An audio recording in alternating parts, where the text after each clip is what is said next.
Hey everyone, welcome back to K Monta's Art Studio. Join me as I explore a new style. So, I've been massively obsessed, and I say obsessed, with landscapes, aerial views, mountains, volcanoes, anything that has to do with earth science. I have been on like a 2 to 3 month kick learning about mountains, learning about erosion and how mountains are formed and what happens when volcanoes erupt. And I just have been so obsessed and I'm in love with this new obsession. So, of course, in true fashion, I decided to make it an art series. So, it all started with an image that I saw of an aerial view. I mean, I look at aerial views every day, and if you don't know what an aerial view, it is a topical map, essentially directions that you can look at on Google Map, whether that is the more abstracted version with just blocks of color or the actual view of the real trees and forms.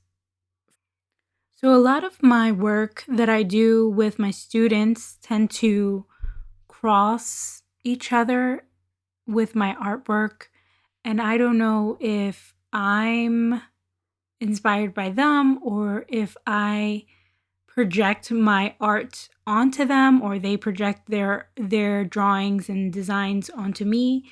So I think things are kind of cross mixing within my careers and in my jobs.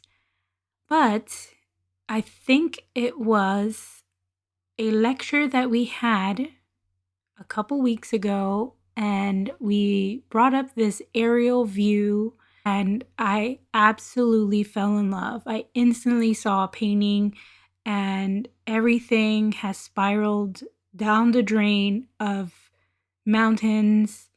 And I don't even know, was that the moment that I saw? Because this has been 3 months now that I'm like subscribed to the History Channel.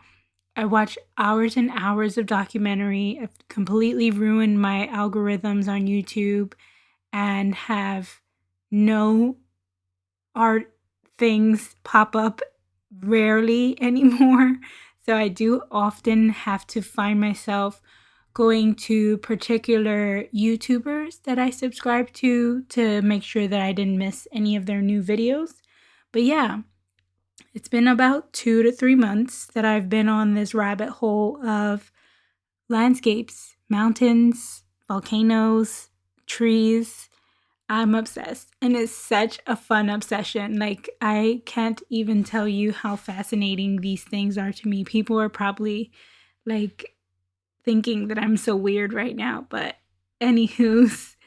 So, I have, of course, created a new series, as mentioned, and I kind of just started with the local area that I'm in, observed the different landscapes within the park that is around me. And I started there and I created several different types. So I was working on this canvas paper that I had laying around that was actually painted with oil paint.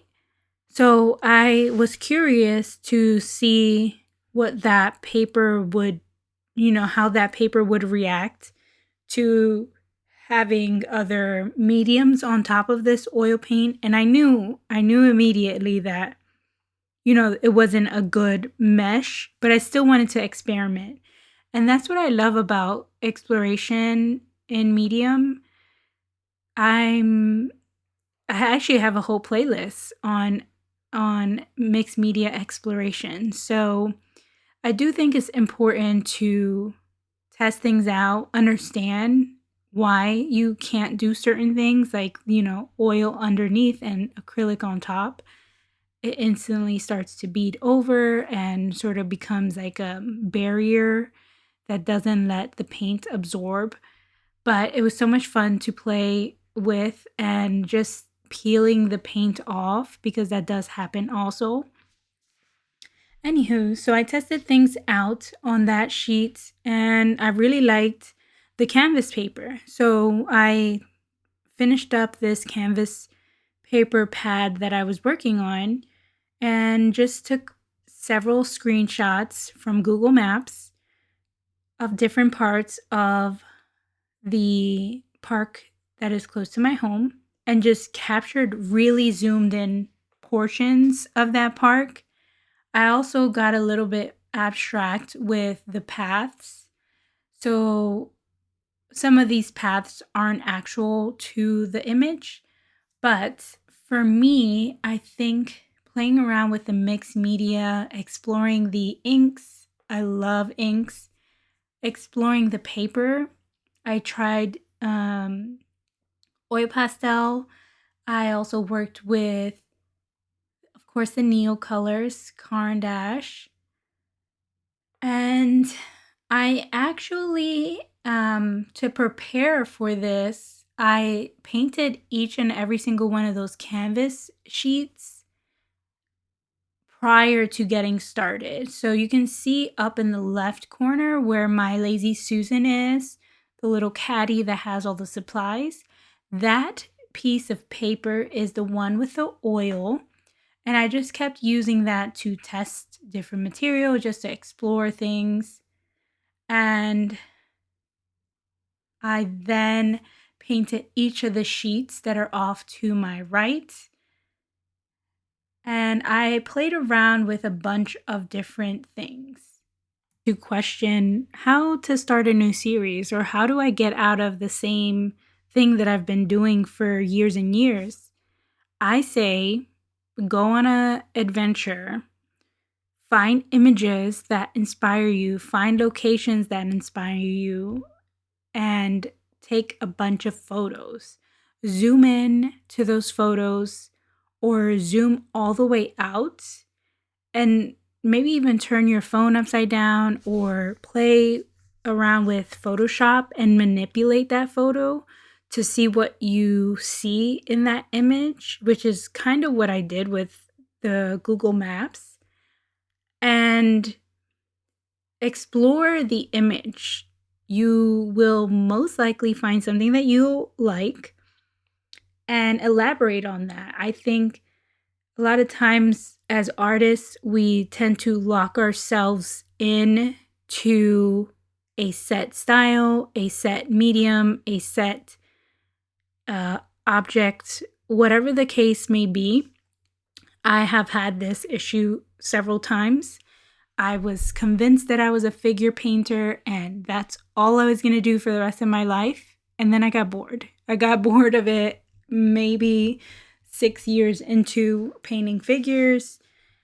I wanted to do more. So I started to explore abstract painting, and I wanted things to not only be abstract, but also representational, which is very hard to do. Abstract is challenging enough, let alone having something represent something else, in this case, maps, but not having it be literal. And that's something that I really enjoy in my art. I love the aspect of exploring and transforming different things to have them look like something else. And I'm okay with things looking weird, things being out of the line, things not being quote unquote pretty or aesthetically pleasing. That's my favorite part about my art, honestly. And it took me a long time to get to that point of understanding that I don't have to do realistic looking things to have quote unquote good art. I do love structure sometimes, and an ending point that I need to work on a structural sort of painting where things are in line or things are nicely done. I refer to some of my architectural things, and that's how I fulfill that desire of being neat and clean and tidy. But I play around with both of those extremes. In my earlier YouTube days, I used to have a segment called Socks of the Day. Let me know in the comments below if you think I should bring back Socks of the Day, and if you'd be interested to see my huge, enormous, and interesting sock collection. So, as I worked on this series, I set things aside, let my brain process some of the things that I've created, and I just started to reflect on some of the things that I did in my earlier years back in art school. And oh my God, did I find the most amazing similarities? It was really scary and also very fascinating to see that I'm still obsessed with landscapes. I've always been obsessed with landscapes and I had no idea. Sometimes I think about all the things and how they like line up together. I also have another painting that's sort of an aerial, quote unquote, view of flowers. And I started to see the similarity in these things.